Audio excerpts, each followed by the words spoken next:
அவன் இறந்துட்டானா இல்லையான்னு செக் பண்றதுக்கு நான் மட்டும் தான் தனியா வருவேன். ஆனா இந்த முறை இத்தனை பேர் எதுக்காக வந்திருக்காங்கன்னு எனக்கும் சுத்தமா புரியல. தெரியும்ல, ஏதாவது சொதப்பிச்சு உயிர் இருக்காத. போட்டோ தெளிவா இருக்கணும். 1க்கு 10 தடவை பார்த்து கன்ஃபார்ம் பண்ண. அந்த வேலை தான் பாத்துக்கிட்டு இருக்கு சார். நீங்க கவலைப்படாதீங்க.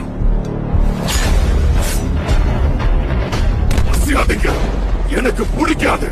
ஒருத்தன் உயிர் பிரிஞ்சதுனால இங்க யாருக்கும் எந்த நஷ்டமும் இல்ல. ஒழுங்கு மரியாதையா உங்க வேலையை நீங்க பாருங்க.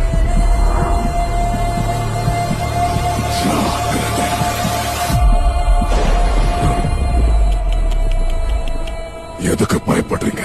இவர் என் பாஸ். ஆனா கொஞ்ச நேரத்துல சாக போறாரு. இந்த முடிவு தான் அவர் தோல்வி.